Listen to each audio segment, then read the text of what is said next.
आप अगले जन्म में क्या बनना चाहेंगी?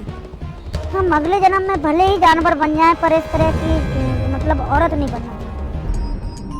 आज से लगभग 24 साल पहले 25 जुलाई 2001 को दिल्ली में एक ऐसा हादसा हुआ जिस पर एक पल के लिए तो विश्वास ही नहीं होता। उस दिन दहाड़े इंडियन पार्लियामेंट से सिर्फ 10 मिनट की दूरी पर एक सांसद को उनके घर के सामने गोली मार दी जाती है और कोई कुछ नहीं कर पाता। देखो, ये है ओल्ड पार्लियामेंट बिल्डिंग। इस बिल्डिंग के ठीक सामने है ये संसद चौक और संसद चौक से आगे चलते हैं तो यहाँ पड़ती है ये पटेल चौक। पटेल चौक से लेफ्ट लेंगे तो यहाँ पर है ये अशोका रोड और इसी अशोका रोड पर 44 नंबर मकान ही था फूलन देवी का। अब वापस पार्लियामेंट बिल्डिंग पर आ जाओ। आज दिन है 25 जुलाई 2001 का और पार्लियामेंट में लंच ब्रेक हो चुका था। 1:20 पर ये गाड़ी जो पार्लियामेंट से बाहर निकल रही है, इसमें बैठे हुए हैं 4 लोग। पीछे वाली सीट पर बैठी हुई हैं फूलन देवी और उनका personal security guard Balwinder Singh. आगे वाली सीट पर मौजूद हैं रघुराज सिंह शाक्या और उनका ड्राइवर जो इस वक्त फूलन देवी को उनके घर तक लिफ्ट दे रहे हैं। गाड़ी आगे बढ़ते हुए पटेल चौक पहुँचती है, फिर वहाँ से अशोका रोड जाती है और 44 अशोका रोड के सामने यानी कि फूलन देवी के इस घर के सामने फूलन देवी और उनके पर्सनल सिक्योरिटी गार्ड को ड्रॉप करके सांसद RS शाक्या और उनके ड्राइवर चले जाते हैं। जब फूलन देवी को उनके घर के सामने ड्रॉप किया गया, उसी वक्त यहाँ दूसरी तरफ एक ग्रीन मारुति 800 खड़ी थी जिसमें मंकी कैप लगाए 3 शूटर्स मौजूद थे। फूलन देवी और उनका पर्सनल सिक्योरिटी गार्ड जैसे ही अपने घर के अंदर जाने लगे, वैसे ही इन तीनों शूटर्स ने फूलन देवी का पीछा किया और पास जाकर फायरिंग शुरू कर दी। सिक्योरिटी गार्ड बलविंदर सिंह को पेट में एक गोली लगी और वो यहीं पर गिर गए। इस फायरिंग के दौरान फूलन देवी को टोटल 5 गोलियां मारी गयी, जिसमें से एक गोली पॉइंट ब्लैंक रेंज से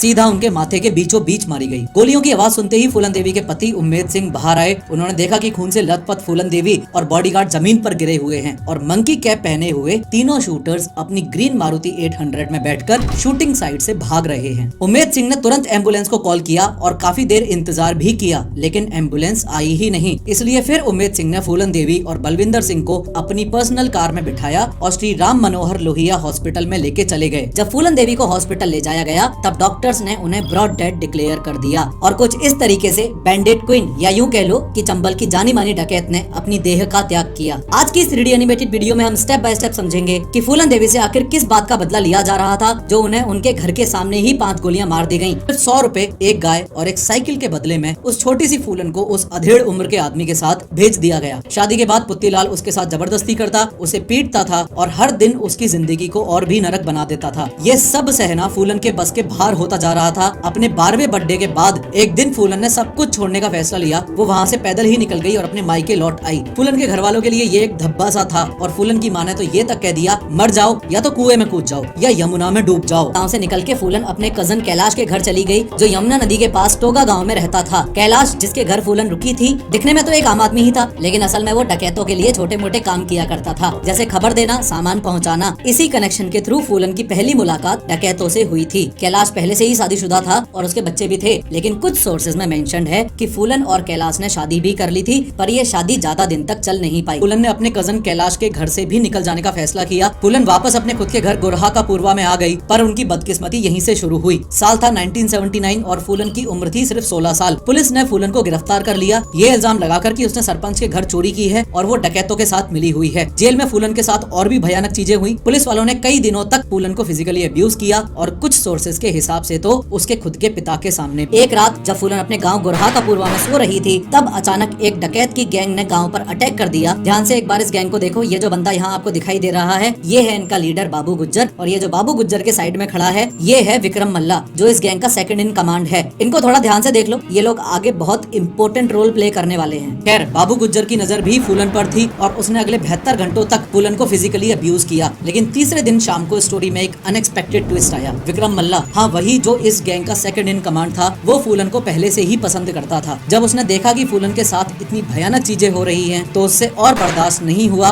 उसने बाबू गुज्जर को वहीं पर गोली मार दी। फूलन अब विक्रम मल्ला के साथ रहने लगी थी। आखिर मल्ला ने ही तो बाबू गुज्जर से उसकी जान बचाई थी। धीरे धीरे फूलन को विक्रम से प्यार भी हो गया और दोनों का रिश्ता चंबल के गांव कस्बों में मशहूर हो गया। इनफैक्ट फूलन ने तो एक रबर स्टैम्प भी बनवा लिया था जिसमें लिखा था, दस्यु सुंदरी दस्यु सम्राट विक्रम की प्रेमिका, यानी कि डाकू सुंदरी डाकू सम्राट विक्रम की प्रेमिका। अगले 1 साल तक विक्रम और फूलन ने अपनी गैंग को लेकर चंबल नदी के इन बीहड़ों में डाका डाका डालना शुरू किया। विक्रम और फूलन की गैंग ज्यादातर अपर कास्ट के अमीर लोगों को लूटती थी और वो पैसा गरीबों में बांट दिया जाता था। धीरे धीरे लोग उन्हें रॉबिन हुड से कंपेयर करने लगे। इसके अलावा गाड़ियों को रोककर डाका डालते, अपर कास्ट गांव और हवेलियां उजाड़ देते, कभी कभी लोगों का कत्ल या किडनैपिंग भी करते। लेकिन हर ऑपरेशन के पहले और बाद में फूलन के कहने पर पूरी गैंग किसी न किसी दुर्गा माँ के मंदिर में जाकर पूजा जरूर किया करती थी। फिर एक दिन फूलन सीधा पुत्तीलाल के गाँव पहुँचती है, वही आदमी जिससे बचपन में फूलन देवी की शादी करवा दी गई थी और जो उसके साथ जबरदस्ती किया करता था। वहाँ जाकर फूलन ने उसे पूरे गाँव के सामने खूब मारा और जाते वक्त वहाँ एक नोट भी छोड़ा जिसमें लिखा था, अगर किसी ने किसी बच्ची से शादी करने की हिम्मत की तो फूलन उसे छोड़ेगी नहीं, उसे मार दिया जाएगा। ये सिर्फ धमकी नहीं थी, एक वार्निंग थी उन सब के लिए जो छोटी बच्चियों से शादी करके उनकी जिंदगी बर्बाद करते थे। विक्रम मल्ला ने बाबू गुज्जर को मार दिया है और अब खुद गैंग का लीडर बन चुका है।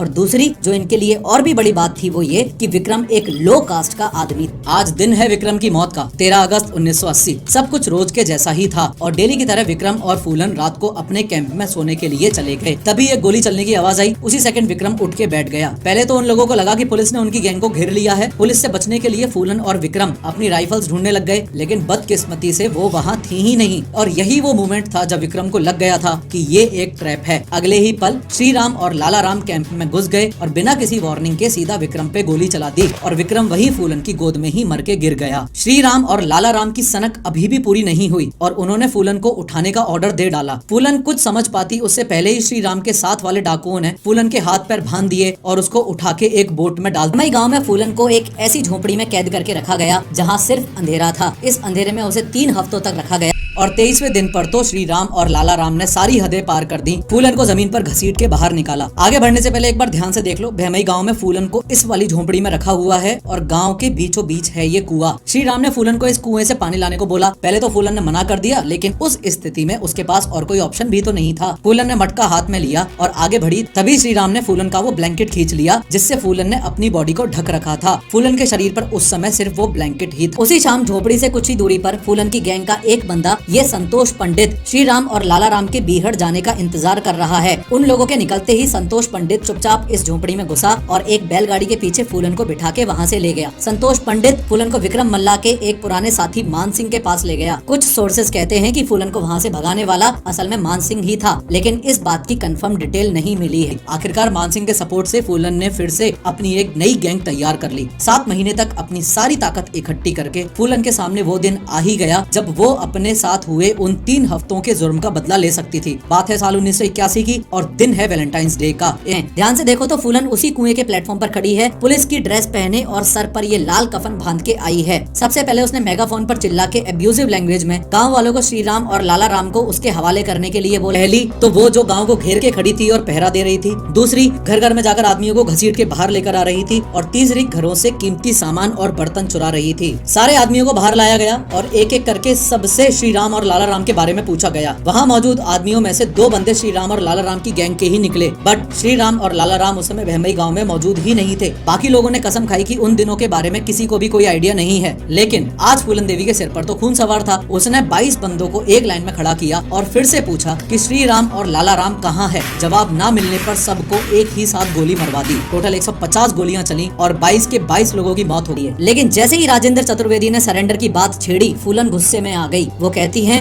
आपके कहने से मैं सरेंडर कर दूंगी क्या? मैं फूलन देवी हूँ, चाहूँ तो इसी वक्त आपको गोली मार सकती हूँ। मान सिंह बीच बचाव करता है और सिचुएशन को शांत करता है। बाद में फूलन थोड़ा नॉर्मल होती है और खुद राजेंद्र चतुर्वेदी के लिए खाना तक बनाती हैं। फिर फूलन एक इम्पोर्टेंट सवाल पूछती है कि क्या गारंटी है कि सरेंडर करते ही पुलिस मुझे गोली नहीं मार देगी। राजेंद्र चतुर्वेदी उसे भरोसा दिलाते हैं कि ये पूरा प्रोसेस मध्य प्रदेश के चीफ मिनिस्टर अर्जुन सिंह के अप्रूवल के साथ हो रहा है और इस बात को प्रूव करने के लिए वो ये तक कहते हैं कि अगर चाहो तो तुम्हारे किसी गैंग मेंबर को सीएम से मिलवा दिया जाएगा। Everything came back to zero. अब राजेंद्र चतुर्वेदी को फिर से फूलन को सरेंडर के लिए मनाना था। वो फिर से फूलन से मिलने पहुंचते हैं, लेकिन इस बार वो अकेले नहीं गए बल्कि अपनी बीवी और अपने छोटे से बच्चे को लेकर वहां पहुंचे। फूलन की गोद में उन्होंने अपना बच्चा रख दिया। फूलन को यकीन दिलाया कि चाहे मेरा बच्चा गिरवी रख लो पर मेरी बात पर विश्वास करो। इस बार फूलन का दिल पिघल जाता है। जैसे तैसे करके फूलन ने सरेंडर के लिए एग्री कर लिया। प्लस सरकार ने फूलन की डिमांड्स तो मान ही ली थी और भैमई हत्याकांड के ऑलमोस्ट 2 साल बाद यानी कि 13 फरवरी 1983 को सरेंडर सरेंडर की डेट फिक्स की। खैर स्टेज पर पहुंचकर फूलन अपनी कार्ट्रिज बेल्ट उतारती हैं और सीएम अर्जुन सिंह के पैरों में रख देती हैं। एक हार सीएम के गले में डालती हैं और दूसरा माँ दुर्गा की तस्वीर पर चढ़ाती हैं। फूलन पर टोटल 22 हत्या, 23 डकैती और 18 अपहरण के केसेस चले। फूलन को 11 साल की जेल हुई और उन्हें मध्य प्रदेश के ग्वालियर जेल में रखा। शूटर्स ने तुरंत फायरिंग के बाद अपनी मारुति 800 में बैठकर ये अशोका रोड क्रॉस किया और इस पंडित पंत मार्ग पर आ गए। वहाँ उन्होंने गाड़ी छोड़ दी। उस गाड़ी में उन्होंने अपनी मंकी कैप्स और 2 बंदूकें भी छोड़ दी। फिर उन्होंने गन पॉइंट पर एक ऑटो रोका,